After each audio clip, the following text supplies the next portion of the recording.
Makanya dari itu tema kita sesuai dengan firman Allah yang termaktub dalam surah Al-An'am ayat 162, 163. Orang yang karena Allah dalam Al-Quran syaratnya harus 3. Kalau ingin karena Allah, berlillah-lillah karena Allah, maka di dalam Al-Quran Allah yang menjelaskannya, saya yang menyampaikan, itu harus 3. Yang pertama, orang itu harus dekat dengan Allah. Itu yang pertama. Tidak boleh jauh dari Allah. Yang kedua, orang itu harus takut hanya kepada Allah. Jadi tidak ada lagi yang boleh ditakuti kecuali hanya kepada Allah. Itu syarat yang kedua. Yang ketiga, orang yang lillah itu adalah orang yang benar-benar cinta dia kepada Allah. Tidak boleh ragu. Betul-betul cintanya itu dengan sesungguh hati. Inilah barangkali yang akan kita coba membahasnya.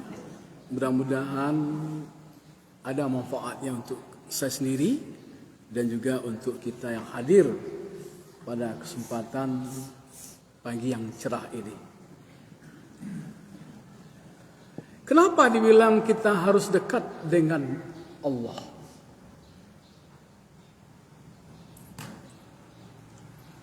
Karena orang yang dekat dengan Allah itu, dia memiliki keseriusan dan dia memiliki betul-betul kesungguhan. Dan dia tidak main-main ketika dia sudah beriman kepada Allah, maka wajib dia harus dekat dengan Allah Subhanahu wa ta'ala. Kalau ibu bapak perhatikan di dalam Al-Quran, surat Ali Imran, Allah katakan, Bismillahirrahmanirrahim, ayat yang ke 102 kalau tidak salah, antara 102-104 itu. Bismillahirrahmanirrahim. Ya ayyuhalladzina amanut taqullaha haqqa tuqatih wa la tamutunna illa wa antum muslimun. Terjawab, orang yang beriman itu adalah orang-orang yang mereka itu takut kepada Allah. Sehingga ketika dia takut kepada Allah, maka hidup dan matinya itu hanya untuk Allah. Sesuai dengan surat yang telah membaca dalam surat Al-An'am tadi ayat 162 dan 163. Makanya dari itu, kalau Bapak Ibu ingin dekat dengan Allah Subhanahu wa ta'ala, tentu harus ada caranya. Harus ada pembuktiannya. Pembuktian di hati, pembuktian di lidah, dan pembuktiannya pada perbuatannya. Dan itu harus dilaksanakan sesegera mungkin. Sehingganya Allah katakan haqqa tuqatih. Seriuslah kamu, benar-benarlah kamu kalau kamu ingin dekat dengan Allah Subhanahu wa ta'ala. Makanya dari itu jamaah yang Allah muliakan, kalau kita sudah menyatakan diri kita itu dekat dengan Allah Subhanahu wa ta'ala, Maka salah satu kewajiban yang harus kita lakukan itu adalah ketika kita sudah menyatakan Allah itu dekat dengan kita, maka kita harus memikirkan apa yang kita ucapkan. Kita harus merasakan apa yang kita yakini dan kita harus mengamalkan apa yang kita lakukan. Sekarang kita uji Bapak dan Ibu. Bapak Ibu, kalau betul-betul kita dekat dengan Allah, maka akan terjawab pertanyaan yang akan Anda tanyakan Iko. Ibu-ibu dulu, ketika Bapak Ibu mendengar azan berkumandang, pertanyaan Anda, berapa kalikah takbir itu diucapkan ketika azan dan qamat? Orang yang dekat dengan Allah pasti tahu. Kan sudah saya bilang tadi, dekat dengan Allah tidak hanya di hati, tidak hanya di lidah, tetapi juga direalisasikan dengan perbuatan. Tidak boleh ini umpang salah satunya, tidak boleh ini tinggal salah satunya. Ketiga-tiganya harus bersinergi. Kok baritong itu dari asa? Kok mengaji itu dari alif? Pertanyaan kamu tak saya cari dah. Dari subuh, zuhur, asar, maghrib dan isya, orang kan azan itu, qamat juga. Berapa kali Allahu Akbar itu kalau memang Bapak Ibu dekat dengan Allah, itu dibacakan oleh orang yang azan. Jangankan ibu-ibu yang azan sendiri kadang-kadang lupa dia.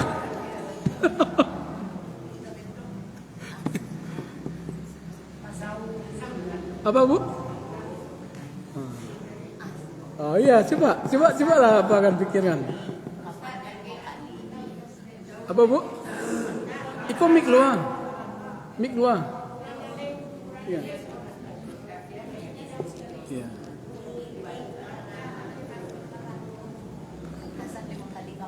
Nah, oke Bu ya.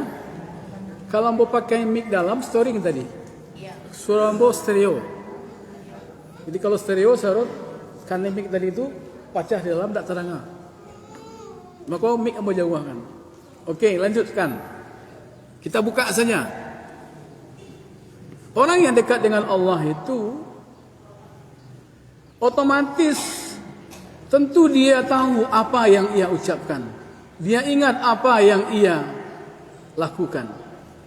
4 ketika dia azan, 4 ketika dia qamat. Coba hitung kalau tak percaya. Allahu Akbar, Allahu Akbar. 2. Nanti mau sudah ayat sahih falah ya.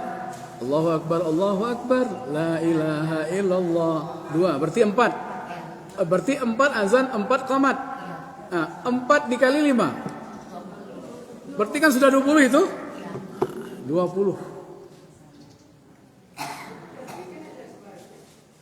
Apa Bu? Iya Allah Akbar kembali itu sudah masuk 2 yang pertama, 2 yang terakhir, tambah qamat nanti 2 lagi, tambah yang terakhir 2 lagi, semuanya ada 8 ya. 4 azan, 4 qamat, 8 dikali 5. Berarti 40. Iya azan awal 4 tambah qamat. Iya, 2 awal, 2 akhir. Coba lihat kan. Allahu Akbar, Allahu Akbar. Oh berarti 4 lagi Bu ya. Tambah lagi. Okey, bagus. Ditambah lagi 4. Berarti 8, 6 ya. Berarti 6. 6 ditambah 6 dikali 5. 12 dikali 5 berapa tuh? 60. Bayangkan itu. Maksud Anda apa? Kenapa ini bukan masalah hitungannya yang penting bagi kita? Begitu dekatnya kita kepada Allah sehingganya berulang-ulang kita baca Allahu Akbar melalui muazzin atau Bilal, maka kita merasa nyaman dan tenang. Kan ada yang protes ya ketika orang azan itu. Coba sekarang kalau ambo baca nama ambo Muhammad Salim Akbar. Cik baru tu. Muhammad Salim Akbar. 2 baru. Muhammad Salim Akbar. 3 baru. Alagak mulai lain perasaan ibu menengah. Tak lama dah bagus. Ya tak perlu dia nama tu dah je. Tapi ketika membaca Allahu Akbar dengan azan tadi itu 5 waktu dalam sehari semalam, karena saking dekatnya kita dengan Allah, maka orang yang dekat itu tidak akan pernah merasa bosan dia. Tak ada merasa capek dia.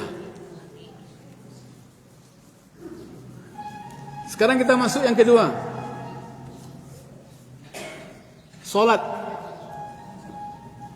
Solat ada 5 waktu. Pertanyaan ambo. Dalam solat itu tahu tak bapak dan ibu? Itu yang dibaca itu semuanya hampir Allahu Akbar. Yang sami Allahu liman hamidah itu salamu 5 waktu dalam sehari semalam. Subuh, zuhur, asar, maghrib, isya. Itu hanya 17 kali dibacanya. Sami Allah. Jadi yang untuk awak seketiknya, dengarkanlah ya Allah. Seketik untuk awaknya. Yang untuk Allah barah. Ikut lagi. Allahu Akbar. Pas jadi imam rukuk, Allahu Akbar. Tapi kia kan tak dibibuk baku ikut yang harus dibaca.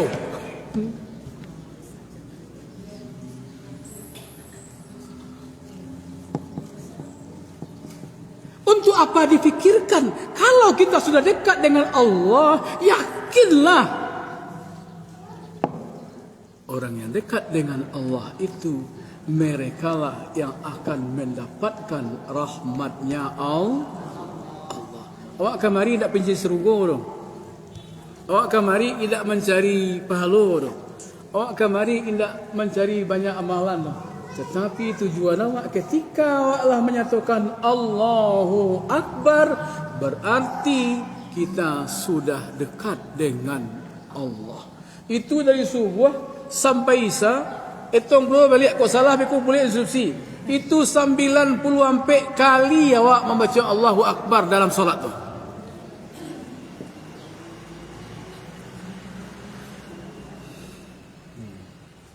Subuh, zuhur, asar, maghrib, isya. Ada tak merasa panik ibu-ibu membaca itu? Tidak. Itulah orang yang dekat dengan Allah Subhanahu wa taala. Itulah istimewanya orang yang beriman. Kalau dia sudah haqqa tuqati, berapapun itu yang akan ia ucapkan, maka dia tidak akan pernah lelah karena itu Tuhannya. Maka dia tidak akan pernah suuzan, maka dia tidak akan pernah berburuk sangka, maka ia pun tidak akan pernah berputus asa. Kenapa? Karena Bapak Ibu hari ini sudah mendapatkan rahmat Allah. Akibat apa? Akibat kita dekat dengan Allah.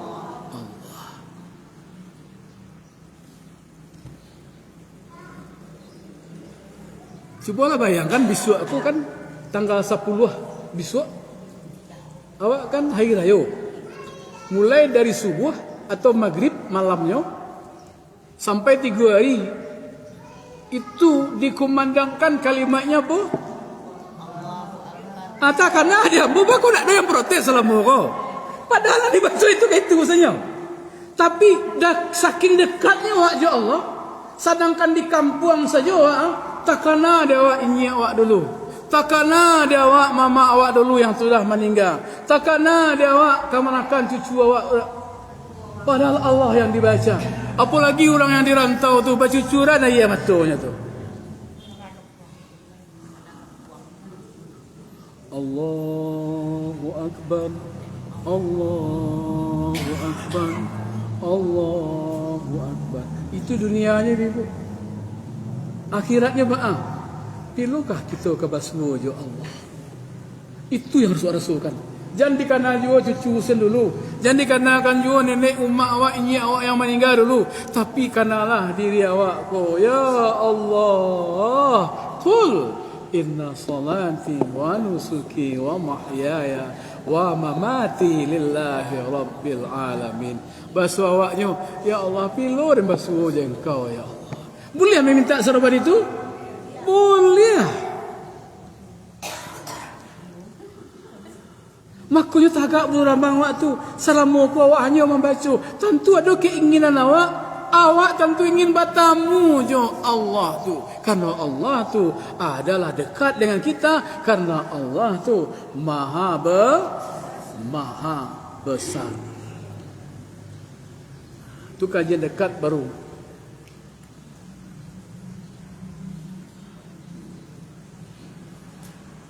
Yang kedua, jadi kau kaji untuk menjinak-jinakkan hati kau. Orang apabila ladakek jo Allah, maka hatinya pasti jinak. Jiwanya pasti tenang. Pemikirannya pastinya nyaman.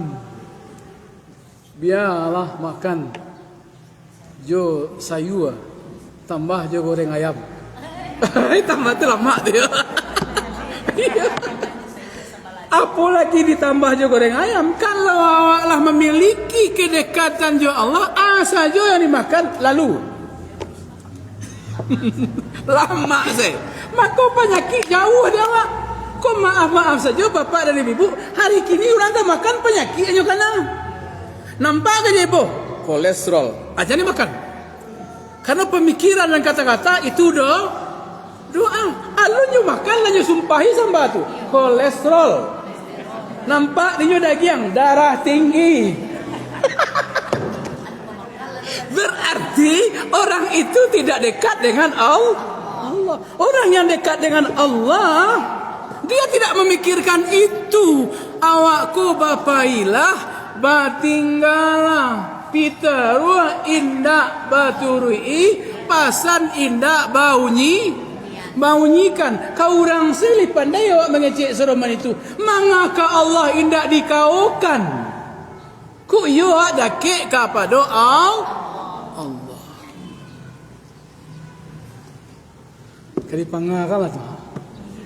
Kau orang kaman dabi habis awak. Kaman cigok-cigok saja awak. Iya, rugilah awak. Awak kan Tuhan ya. Iya. Nanda boleh tu kan bak talonsong-lonsong. Innahu la yuhibbul musrif. Jadi awak tu jangan sekali-kali talonsong-lonsong dalam melakukan segala sesuatu, karena Allah tidak suka ke orang yang berlebihan. Ya mana ya? Taraso ibu ini ya. Nah, itu. Jadi ambo kadang-kadang aku yang paling berbahaya mana ibu barunya kau makan daging, ubeknya makan langsung. Iko dah. Pertanyaan ambo kok yo nyodake ke Allah, mangau be aja makan.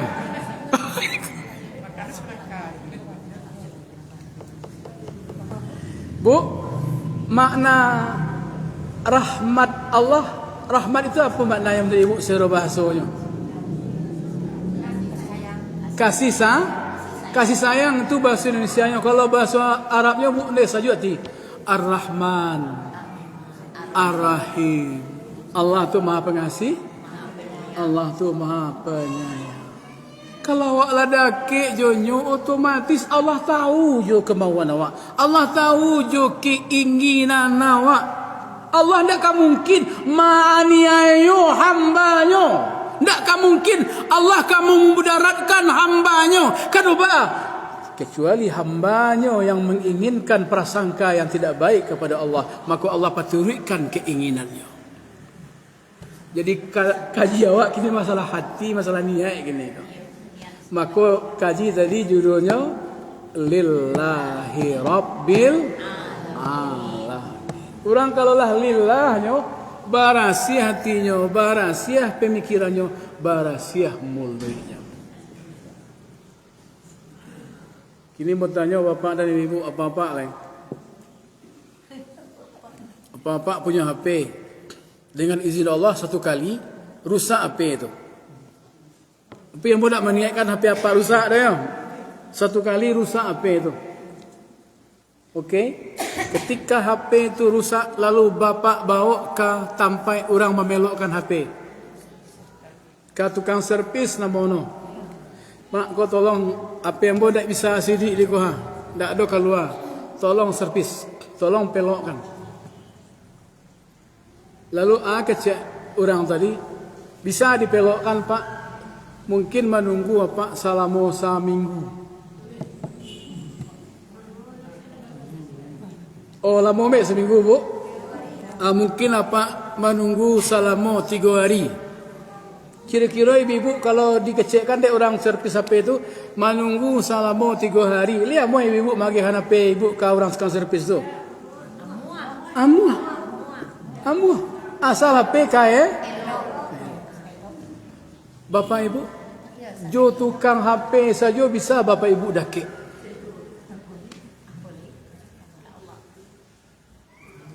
Kan ada bapak ibu cikarawai dah selama 3 hari itu. Bapak mengana peden, kerajaannya, lain install, kan ada dah. Kenapa kepada Allah tidak itu kita lakukan? Kalau kita sudah dekat dengan Allah. Ya, orang apabila sudah berserah diri dia kepada Allah karena Allah, kalau dia sudah dekat dengan Allah, maka yang harus kita lakukan tak lain dan tak bukan bagaimana hidup dan kehidupan kita itu utuh. Betul-betul kita serahkan segala-galanya kepada Allah Subhanahu wa taala. Itu yang pertama. Makanya ibu-ibu, insyaallah kalau tidak ada halangan ini, kok ameh tu tahan sirah, kok perak tu tahan uji. Sabanta ali ibu kan diuji kau. Apa-apa kan diuji besok oleh kau. Kok yo bapak-bapak ibu dakik jo Allah. Pas tanggal 10 tu jo tanggal 11 itu akan diuji. Jawi akan didabiah, kambing akan didabiah, akan dipotong. Ujiannya ambo ceritakan kisah si Kabil jo kisah si Habil. Si Kabil tu ini awak tu indak? Yo, si Habil ini awak tu indak? Yo, gini. Ambo bacongan ayatnya, ambo terjemahkan. Kok yo ibu dakik jo Allah, kita buktikan jo ayat ko. Bismillahirrahmanirrahim. Watlu alaihim naba abnai Adam bil haqq. إذ قربا قربانا فتقبل من أحدهما ولم يتقبل من الآخر قال لأقتلنك قال إنما يتقبل الله من المتقين. Artinya, Hai Muhammad, ceritakanlah kisah anak Nabi Adam, jo cerita nan sabananya. Ceritanya ketika tu anak Nabi Adam nyoba korban. Nan cie namanya si Kabil, udah no. Nan cie namanya si Habil, adiknya. Maka di antara nan dua ko, salah satu korban tu ada yang diterima. Salah cie-nya ada yang ditolak.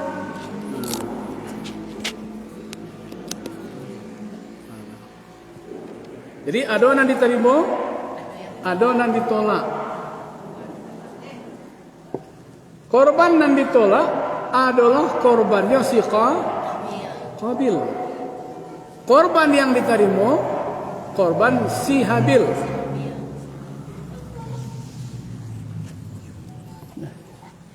Si Habil ko orangnya jadi akal dan jadi buruk. Si Qabil ko nyo serahkan korbannya, tanam-tanamannya yang tidak bagus, yang tidak baik. Nyo ingin mendapatkan rancak, tapi nyo agiahkan tidak rancak. Sementara si Habil lah dia nyo, batu-batu nyo agiahkan, nan rancak-rancak. Muka si nyo batu-batu karena Allah nyo melakukan yang diperintahkan Allah. Lalu diterimalah korban si Habil, ditolaklah korban si Qabil. Korban tu kita ibu tu qaraba yaqrubu qurbanan. Artinya mendekatkan diri kepada Allah. Jadi siapapun yang berkorban, nyo pasti mendekatkan diri kepada Allah. Pertanyaan ambo, tanggal 10, tanggal 11 besok ketika orang mandabiah, ada ndak orang nan saroman parangenyo jo inyianyo si Kabil?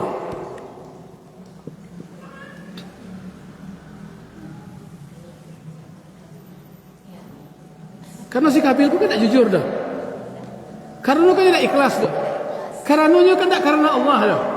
Si Kabil apa? Buktinya. Kau hati-hati ibu. Hati-hati.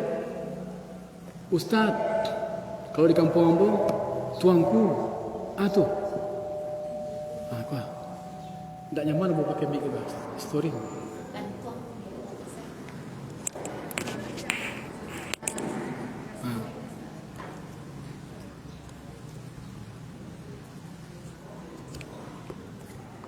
Lah, dia pada tadi yang lebih nyaman ni kau. Di sebelah orang bayu 2.900.000 ya. Di tampai awak 3 juta. Tu cik baru tu. Dan kedua, Ustaz, sigo lah tu minta-mintang ransana nak mencarikan korban. Tiba di Madabiah, tiba di ransananya nak kali Dabiah tu. Korbannya kadang-kadang tiba dia nak dapat nang kurui saja. Tu dua. Nan ketiga. Ceguk lah di Ustaz. Tahun dahulu dapat 9. Kini lah 2 balik dapat. Cari ada Ustaz dia saya ko ha. Galime sansai saya ko ha.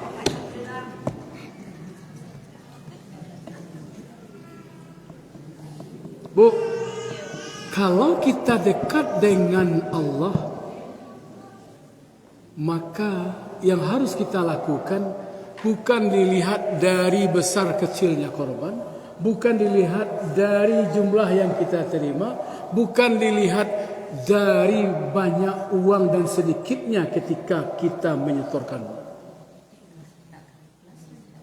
Sebab kalau itu yang kita lakukan, inilah yang dilakukan si Kabil kepada adiknya. Tak jujur si Kabil ini. Sehingga si Kabil gareta adiknya. Mencari korbannya si Habil itu diterima. Nyo gareta adiknya. Qala la aqtulunnak. Maka bengeceklah si Kabil. Oi Habil dan munwahang. Jadi kalau ada orang yang berkorban bukan bertambah dekat dirinya kepada Allah, malahan akibat dia berkorban musuh dia dengan pengurusnya. Lebih baik jangan berkorban.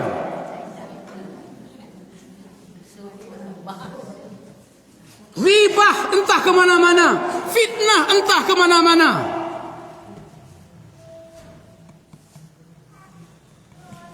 Sehingganya Habil menjawab, "Oh Yuda, qala la aqtulanna qala innama yataqabbalullahu minal muttaqin."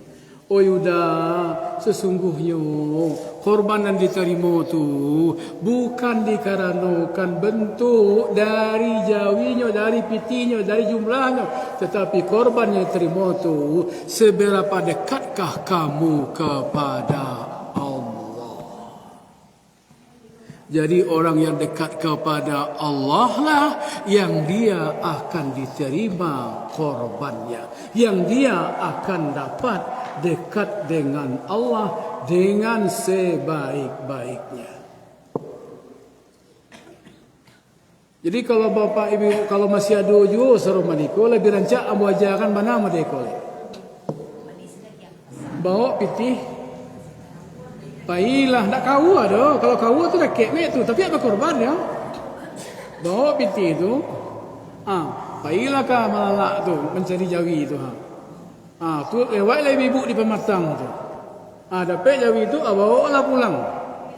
Sudah tu gabaloi lo dewak surang. Sudah tu mangalai, potong dewak surang. Sudah tu kulit dewak surang. Sudah tu bagi dewak surang. Sudah tu makan. Ali bisa sama dia itu? Tidak. Tidak kan bisa.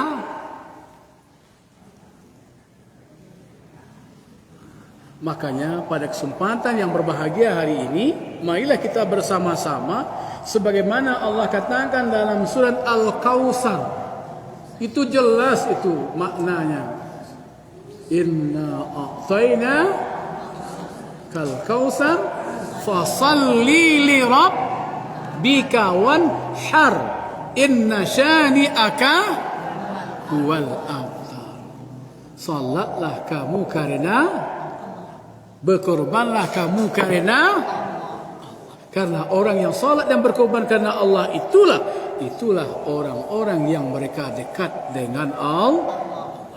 Sikit kajian baru. Sekarang masuk yang kedua. Siapa lagi orang yang bisa karena Allah? Adalah orang yang takut dia dengan Allah, dan dia tidak ada yang ia takuti kecuali takutnya hanya kepada Allah. Pertanyaan nombor, siapakah orang yang takut dengan Allah? Coba ibu. Ibu baca orang bertakwa. Orang yang bertakwa takut dengan Allah. Okey. Siapa lagi? Orang yang bertakwa dekat dengan Allah. Tapi kalau hamba baca kan kau beko ibu apa-apa aja mangi hamba nak. Tak ada mangi dah yo. Kini mau lagi dulu kisah. Ketika Nabi Muhammad SAW meninggalkan Mekah karena diusir oleh orang-orang kafir, diusir oleh Abu Lahab, diusir oleh Abu Jahal. Kemana Nabi Muhammad hijrah? Ke Madinah. Itu tahun pertama itu. Tahun Masehinya 622 Masehi. 22 Masehi. Saking takutnya Rasulullah Muhammad SAW karena diburu oleh orang kafir Quraisy, sesampai nanti di Madinah. Pertanyaan Abu, siapa musuh terbesar Rasulullah? Kalau di Mekah sudah jelas, musuh terbesar Rasulullah itu adalah orang kafir Quraisy. Kenapa Nabi hijrah? Karena Nabi ingin terhindar dari kezaliman kafir Quraisy. Karena banyak sahabat-sahabat yang sudah disiksa, dianiaya, bahkan dibunuh. Supaya dia tidak lagi disiksa, dianiaya dan dibunuh, maka dia hijrah ke Madinah. Pertanyaan ambo, sabalun yang dilakukan Rasulullah di Madinah. Pertanyaan ambo, siapakah musuh terbesar Rasulullah di Madinah? Ini jarang dibaca orang. Yang tahu ibu, sesampai di Madinah, Rasulullah disambut oleh orang-orang Madinah, Muhajirin dan Ansar. Itu ceritanya seperti itu. Pertanyaan ambo bukan itu, bukan yang menyambutnya. Tetapi sesampai di Madinah, walaupun orang Madinah suka kepada Rasulullah, ternyata masih ada musuh terbesar Nabi Muhammad di Madinah. Siapakah musuh terbesar Nabi Muhammad di Madinah?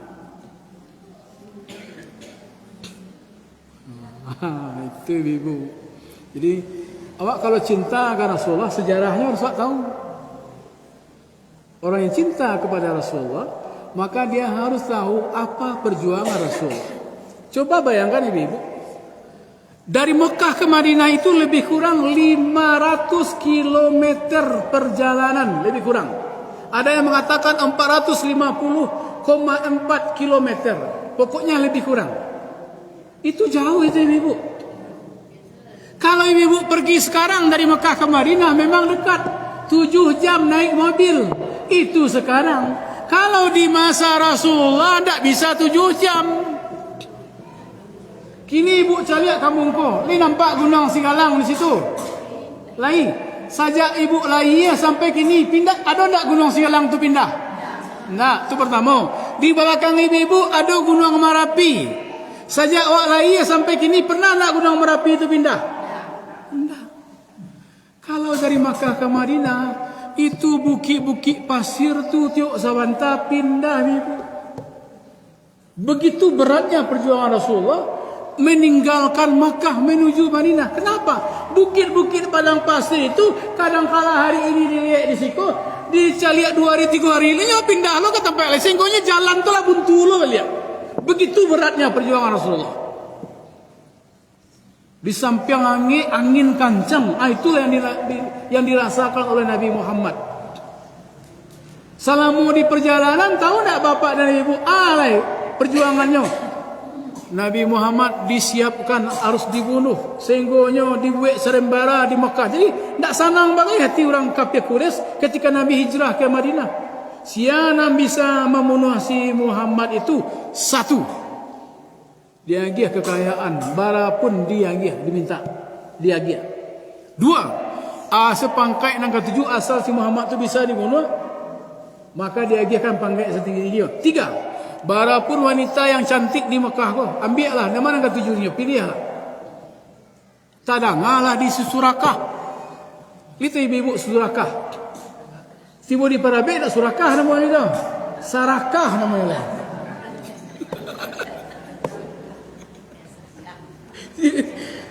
Dia saking surakahnya, kau tiba di Minang menjadi sarakahnya, batu. Nyuka jalah Rasulullah kau supaya ingin mendapatkan nanti kau macam tadi itu. Di saat Nabi Muhammad sedang duduk-duduk di bawah batang pohon, sangkit tunya sedang keletihan, istirahat, kecapean, tiba-tiba dihunuskanlah pedang tadi kepada Rasulullah. Berarti kalau siap tu Surakah membunuh Nabi. Hei Muhammad, sekarang pedang sudah terhunus di lehermu. Kepada siapa kamu minta bantuan dan minta tolong? Apa jawabnya ibu? Apa jawabnya bapak? Halo, apa jawabannya? Kurang lengkap, apa jawabannya?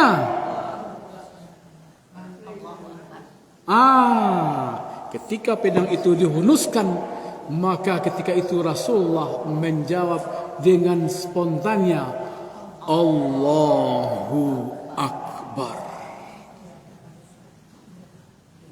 Jatuh langsung pedang tu. Nah, kalau jatuh pedang tadi itu, berarti kan takut si Surakah menangah Allahu Akbar tu. Okey, biko bahas tu, diambil pedang tu, dionyokkan pula kasih Surakah. Hai Surakah, kini pedang dinonyok Allah kalau engkau, kepada siapa engkau minta tolong? Pucat Surakah, tak tentu nak dibacanya, sehingga menggigil dan ketakutan. Pertanyaan nambo adalah, ketika Surakah menusukkan pedang ke leher Rasulullah, Nabi Muhammad membaca Allahu Akbar, sehingga gemetar Surakah, badannya, hatinya ketakutan, jatuh pedangnya. Kenapa Surakah yang notabene orang kafir bisa masih bergemetar hatinya? Sekarang kenapa kok orang Islam ketika dikumandangkan azan subuh? Bu, maaf ya, kalau di Parabek kok, kalau masih ada anak pesantren, anak Sumatera Tawalib, Rami Musajik kah? Iya serman itu. Pertanyaan apa? Bahku orang kafir ketika dibaca Allahu Akbar gemetar dirinya. Kenapa orang Islam ketika dibacakan Allahu Akbar hari ini, kenapa dia tidak bangun? Kenapa dia tidak pergi ke masjid? Apakah hati mereka tidak bergetar ketika dibacakan Allahu Akbar? Loh, berarti lebih kalah pula daripada orang Yahudi. Lebih kalah pula daripada orang kafir. Orang kafir saja dibaca Allahu Akbar, gemetar dirinya. Ciri-ciri orang kafir kalau tinggal dekat masjid, 3. Ciri-ciri orang Yahudi kalau tinggal dekat masjid, 3. Yang pertama kalau wacoknya mendengar Allahu Akbar tu, ndak lama sesudah tu masuk Islamnya, mualafnya. Dan kedua, kalau nyo tinggal dekat musaji, ndak lama ya sesudah tu nyo tinggalkan kampung tu, nyo ndak lama tinggal dekat musaji tu. Pindahnya. Dan ketiga, nyo batu-batu menjadi musuhnya orang Islam kalau nyo masih tinggal di situ. Berarti orang kafir je, orang Nasrani je, orang Yahudi saja, ketika dibacakan Allahu Akbar masih ada getaran hatinya. Kenapa kita orang Islam tidak seperti itu? Pertanyaan nombor berikutnya, apakah sama getaran hati kita dengan getaran hati orang kafir?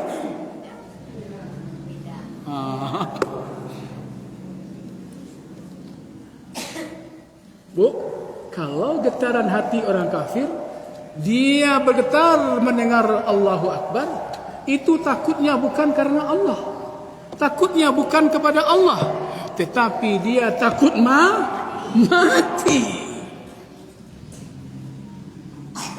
Tapi kalau orang beriman, ketika dia betul-betul mendengarkan Allahu Akbar, maka spontanitas ketakutannya itu tidak dibikin-bikin dan tidak dibuat-buat.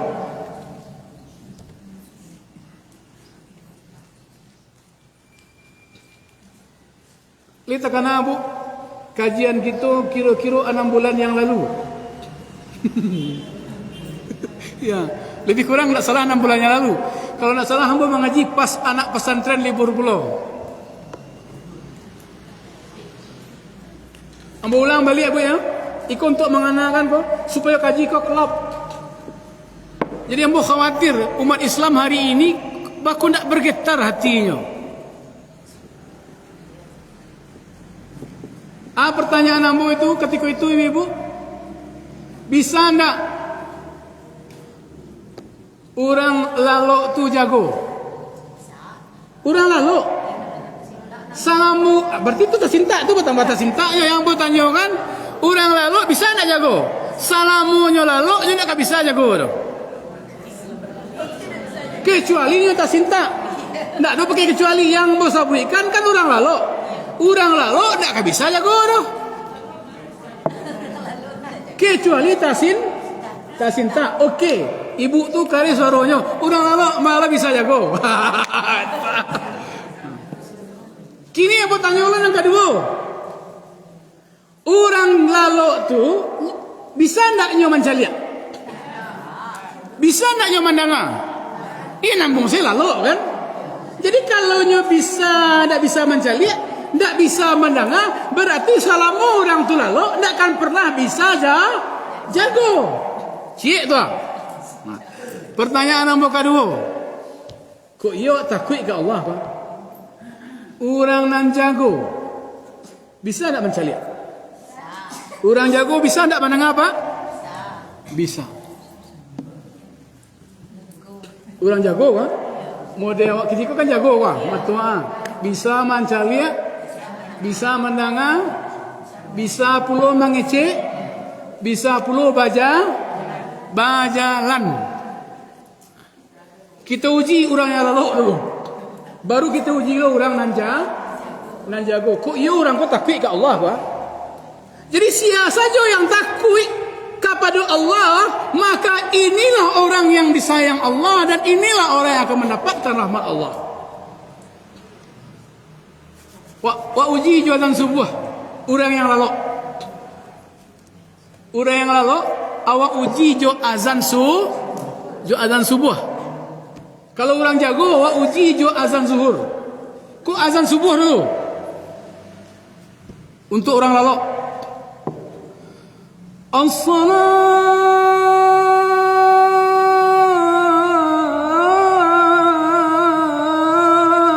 khairum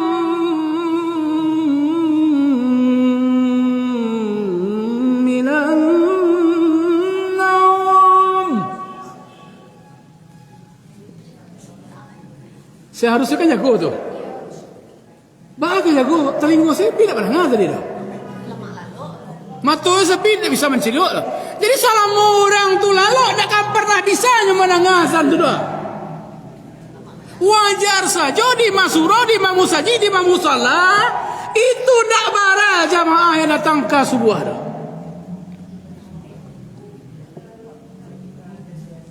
Karena apa?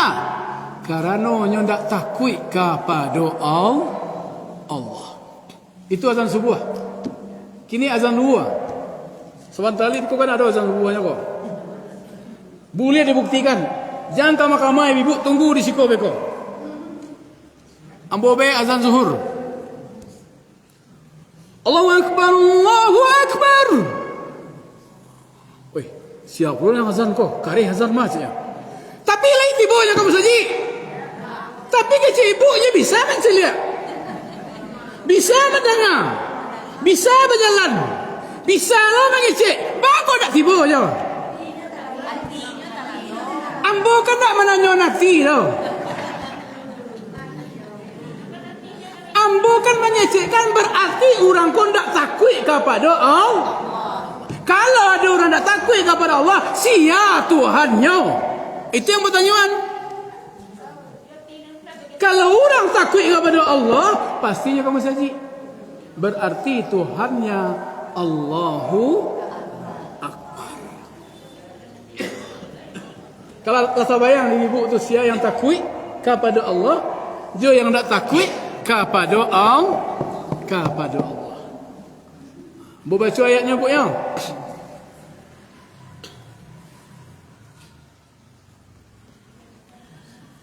Surah At-Taubah baca dulu. Ayat 8 balik. Siapa tu orang yang takut ke Allah tu?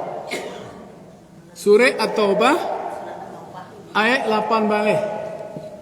Taubah aku surat yang keberapa lagi juga? Nangka 4 atau nangka 6? Pokoknya ayat 8 balik.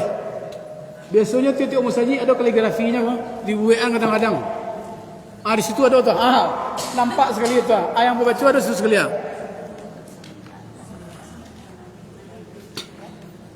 Ayat 8 balik. At-Taubah ayat 8 balik. Jadi nak tahu ibu sia dan sabanano nak bisa takut ya Allah tu surah At-Taubah aku menjalihkan kau. Orang yang takut ke Allah kau ada di surah At-Taubah kau. Ayat 8 balik.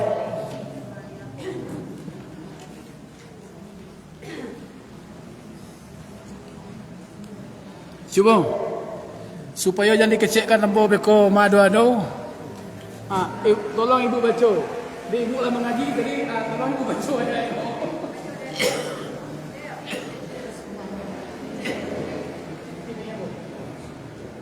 Kalian suruh ibu saya.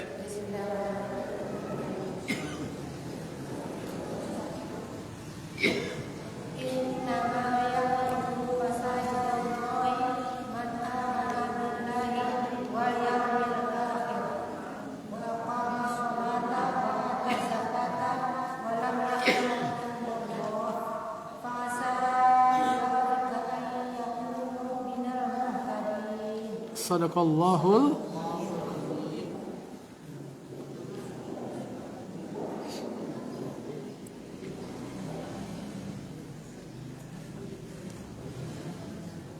walam yakhsha illallah.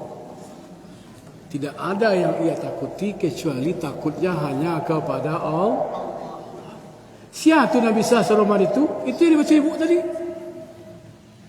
Sesungguhnya orang-orang yang beriman itu dia adalah orang-orang yang memakmurkan masjid. Kalau orang itu memakmurkan masjid, syaratnya 3. 1, nyo salat di waktunya. 2, nyo salat di masjid. 3, nyo salat berjamaah. Inilah orang yang memakmurkan masjid. Ulang balik bu ya. Siapa orang yang memakmurkan masjid itu? 1, nyo salat di masjid. Nyo kedua salat di waktunya. Ketiga, nyo salatnya berjamaah.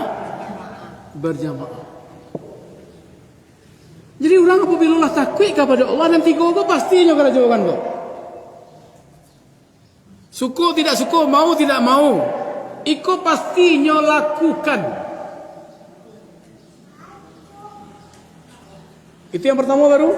Innama ya'muru masajid Allah man amana billah. Siapa lagi orang yang takut kepada Allah itu? Adalah orang yang beriman kepada Allah. Apa buktinya orang itu takut kepada Allah sehingga ini dia beriman kepada Allah? Walaupun nyo lalu tapi nyo bisa jago. Tanpa azan pun nyo bisa jago. Itulah orang yang beriman. Kalau dia tidak beriman, lalu nyo tidak pernah jagonya doh. Walaupun azan. Sedangkan ndak azan pun nyo, kalau nyo beriman, otomatis nyo pasti jago. Apa kata Allah di dalam surah Al-Anfal ayat yang kedua? Jadi ciri-ciri orang yang takut itu risiko ibu.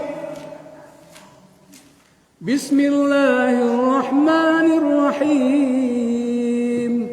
Innamal mu'minuna alladhina idza dzukirallahu wajilat qulubuhum wa idza tuliyat 'alaihim ayatuhu zadatuhum imana wa 'ala rabbihim yatawakkalun. Itulah orang beriman. Jadi lalu orang beriman tanpa azan pun jam 2 pagi nyo jago salat tahajud. Jam 3 pagi nyo jago salat tahajud. Itulah orang beriman. Kenapa? Apabila dia beriman disebut nama Allah, maka bergetar hatinya. Kalau hati sudah bergetar, ia goncang fisiknya. Kalau fisik sudah bergetar, maka otomatis dia pasti bangun untuk menghambakan dirinya kepada Allah, karena dia sudah menyatakan walam yakhsha illallah. Jadi ibu, yang bisa menjagokan orang lalok itu adalah orang yang dalam dirinya ada keimanan, karena dengan keimanan itulah ada wajilat qulubuhum. Termasuk je orang azan luar tadi beku. Kalau ada wajilat qulubuhumnya, pastinya tinggalkan kerajonyo. Saja kerajonyo tinggalkan tu. Galenya tinggalkan, lapaunya tinggalkan, kantuanya tinggalkan, profesinya tinggalkan, minantunya tinggalkan, anaknya tinggalkan, baraliknya tinggalkan. Bu, kepatangko anak murid ambo, mahasiswa ambo di kampus membuat skripsi, ambo tagah. Kiranya lah di ACC, tak jadi ambo tagah. Di ACC. Tahu tak ibu judulnya? Boleh menjamak salat bagi pengantin baru. Tak perlu mensafikan. Asialah Tuhan itu berkata. Karena itu ada nama mengawakan. Biarlah Ustaz sekali-kali kau dah ada. Tahu tak ibu? Mami up tu masuk atau subuh. Kamu pernah mengawani orang rumah kamu mami up? Untuk yang sebelum tu solat subuh aja dulu. Langsung memasukkan ke ruang mami up tu. Jam 6 mami up, jam barang selesai ibu. Nyo pakai mami up untuk wisuda apa? Jam 8 baru ke sudah. Mami up. Lah mami up yang 8. Li tahu ibu, masuk ke tulua. Orang masih pidato ya baru. Nyobai bau luak, sembayang, lihat bisa mi up yang ditanggalkan. Mi up tu tak bagi dua gini, ada mi up canggih, ada mi up mahal. Kalau mi up yang mahal tu bapak ibu, tak bisa juai ada dibuka. Dibayar mana bau luak, tak katangke ke pada tu bibi guncu macam-macam tu doh. Apa duanya tu ha? Tentu tak sah kan? Itu lah nyo salat. Apa lagi bagi orang yang tak niat salat?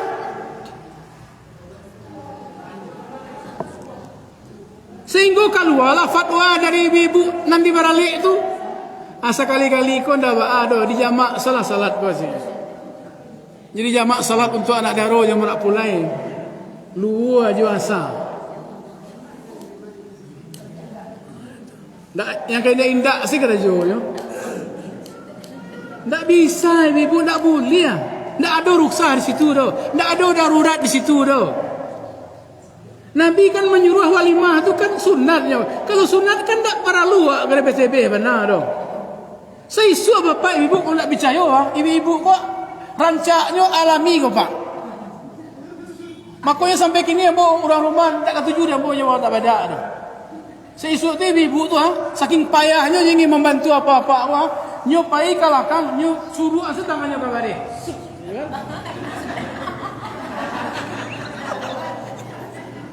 Iko je bantu ya, bayang asa tu Sege bantu ya. Segenya ibu berkarisma boleh. Kalau tak percaya, ambillah foto orang siswa, ambil foto orang kini. Mana yang berkarisma? Itu badak bare saja. Sampai kini rancaknya masih modekonya rancaknya sampai kini ya. Tapi kalau kini ketika lawa make up tadi tu, buanglah make up tu. Bentuk siapa yang sudah tulai? Nyunyu bentuk ayo. Jadi bapak ibu hati-hati. Jadi kajian kita tadi takutlah kepada Allah. Tak ada yang lebih ditakuti kecuali takut hanya kepada Allah. Karena orang beriman itu dia yakin akan hari akhir. Dia yakin dan dia mau menunaikan zakat. Lalu Allah katakan, "Walam yakhsha illallah." Tidak ada yang ia takuti kecuali takutnya hanya kepada Allah. Lalu kajian terakhir. Yang ketiga. Siapa itu orang yang karena Allah? Adalah orang yang cinta kepada Allah. Siapa orang yang cinta kepada Allah? Bapak Ibu buka surat Al-Baqarah. Ayat 152.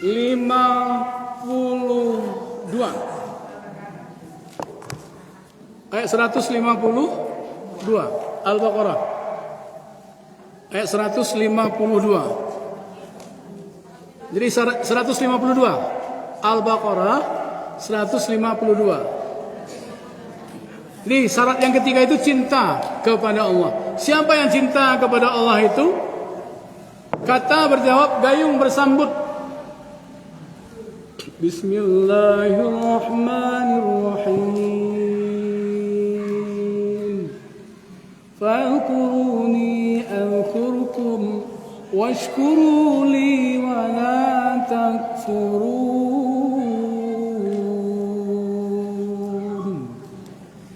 Kalau di sini orang sering mengartikan apabila kamu ingat kepada aku. Bapak Ibu, kalau awaklah suka, kalau awaklah sayang, kalau awaklah cinta, apakah ingat juga namanya? Tidak. Maka apabila kamu cinta kepadaku, maka aku juga cinta kepadamu. Maka bersyukurlah kepadaku dan janganlah kamu kufur kepadaku. Bu, salamu awak tu cinta, diagih hendak diagih awak tetap cinta. Kini ibu meminta mendoa kepada Allah, diagih hendak diagih, ibu berubah hendak cintanya kepada Allah. Ya benar aku Ya Allah Tuhan, bakok mode-mode ko jo baru ala sapan ni, tu dia mendoa alun jo bagi. Ada yang mode itu. Orang apabila dia sudah cinta kepada Allah, otomatis apapun yang diberikan Allah, dia tetap cinta kepada Allah.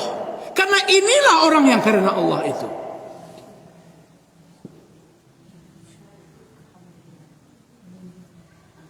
Maka syarat kalau ingin mendapatkan cinta itu kepada Allah, Nabi mengajarkan. Kalau Bapak Ibu ingin cinta kepada Allah dan ingin dicintai oleh Allah, Allah pun menyampaikan dalam Al-Quran, Nabi pun mengajarkan kepada kita. Apa caranya? Allah pesankan dalam surah Al-Fajr ayat 27, 28, 29, 30. Orang yang cinta kepada Allah itu, saking sayangnya Allah kepadanya, maka orang itu diundang langsung oleh Allah, dimuliakan langsung oleh Allah, diangkat langsung oleh Allah derajat martabatnya. Apa kata Allah? Siapa yang cinta itu harus bagaimana dia? Bismillahirrahmanirrahim.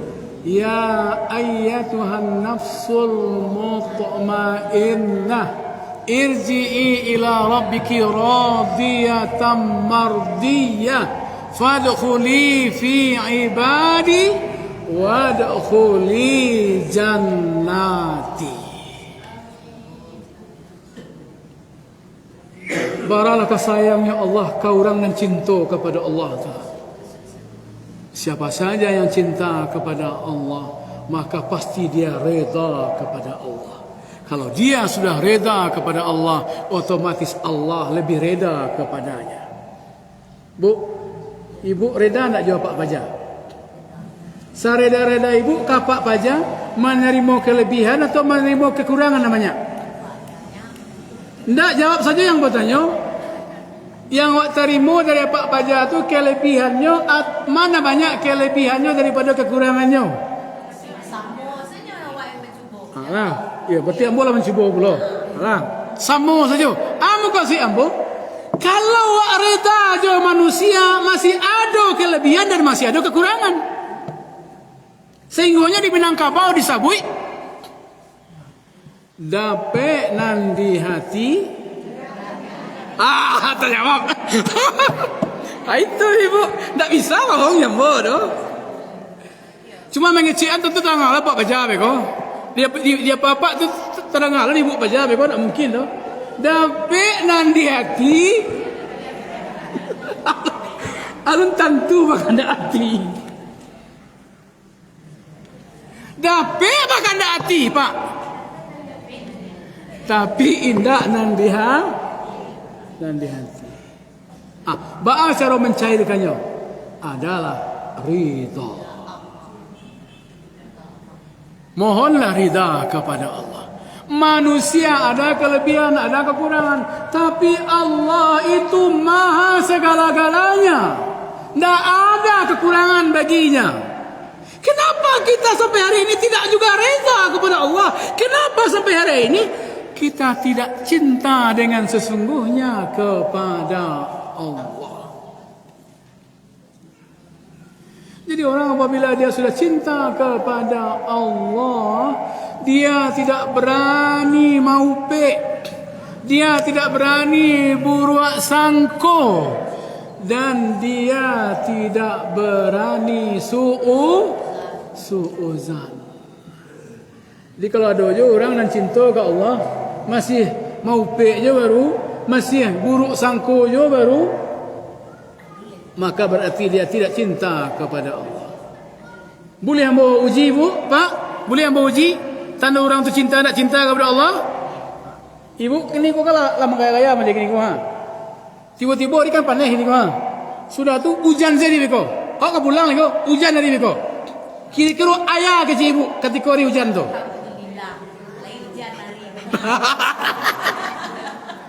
Kebetulan ibu sudah kopi beralik kau ha? Kebetulan sesudah kau ibu harus pergi beralik kau ha? Atau lah janji jo kawan di pasar kau ha?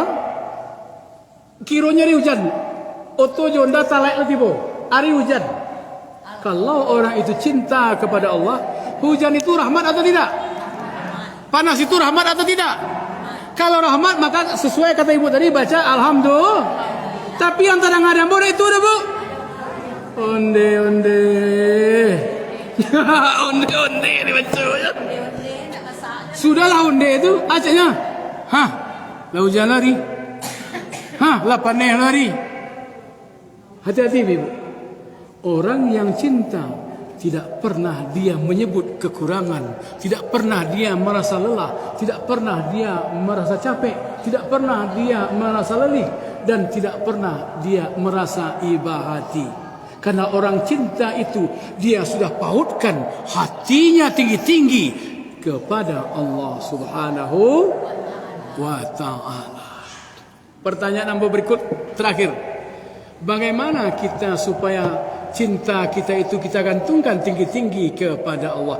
Sia nan tahu, tolong jawab. Kok yo karena Allah ha?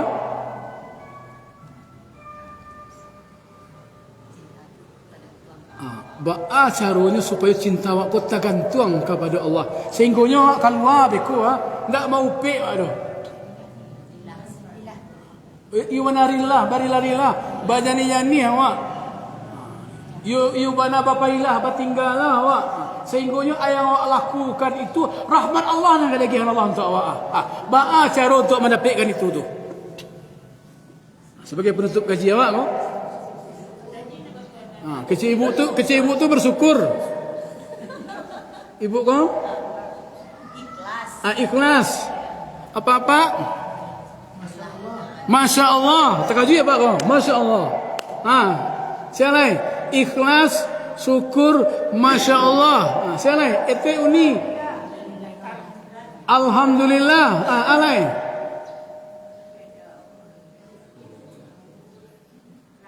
Alasan tu.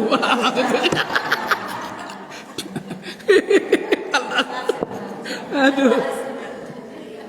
Lihat mau tunjukan. Apa-apa lihat mau tunjukan. Iya mana? Tunggu sesudah yang satu ini. Minum boleh. Iklan.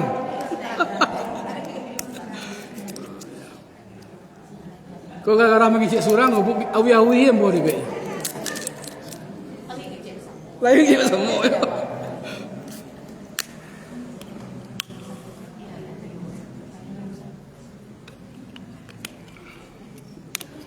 Oke, kita lanjutkan. Qala Rasulullah sallallahu alaihi wasallam. Amalkan ini 3 kali sesudah subuh, 3 kali sesudah zuhur, 3 kali sesudah asar, 3 kali sesudah maghrib, 3 kali sesudah isya. Amalkan ini. Qala Rasulullah sallallahu alaihi wasallam. Raditu billahi rabba wa bil islami dina wa bi Muhammadin nabiyyan wa rasulah. Dibaca di mulut, dinukkan di hati, diamalkan di perbuatan. Ya Allah, aku reda Engkau Tuhanku. Ya Allah, aku reda Islam agamaku. Ya Allah, aku reda Nabi Muhammad sallallahu alaihi wasallam itu rasulku. Tolonglah ibu-ibu amalkan ini. Kalau kita sudah reda, maka Allah pasti reda. Sehingga Allah katakan, hai orang-orang yang kuredai, jadilah engkau menjadi hambaku, kata Allah. Hai orang-orang yang kuredai, masuklah engkau ke dalam surgaku. Jadi kaum muslimin, jamaah yang Allah muliakan, mudah-mudahan kajian kita pada kesempatan hari yang berbahagia ini sesuai dengan surat yang sudah kita baca di awal tadi, surat Al-An'am ayat 162, 163. Di situ digambarkan, qul inna salati wa nusuki wa mahyaya wa mamati lillahi rabbil alamin. Syaratnya 3. 1. Selalulah dekat dengan Allah. 2. Selalulah takut kepada Allah dan jangan takut kepada selain Allah. 3. Cintailah Allah. Kalau kamu cinta kepada Allah, maka Allah pun lebih cinta kepadamu. Bagaimana caranya? Redalah Allah itu Tuhan kita. Redalah Islam menjadi agama kita. dan redakanlah Nabi Muhammad sallallahu alaihi wasallam. Itu adalah rasul kita. Itulah mungkin barangkali kajian lah sajam lo mengenai ibu ya yang bisa mau sampaikan pada kesempatan hari ini. Mudah-mudahan ada manfaatnya untuk kita bersama dan ada pula manfaatnya untuk diri yang bawa sendiri. Bagalang-galang perak, bercincin patah sambilan, panjang indah, singkek pun indah, sadang talama ambo hantikan. Alif jawab tanda lafaz, sukun jahazaf tanda mati. Salam pertama lah ambo buka, salam kedua ambo sudahi. Alhamdulillahirabbil alamin. Wassalamualaikum warahmatullahi wabarakatuh.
Sudah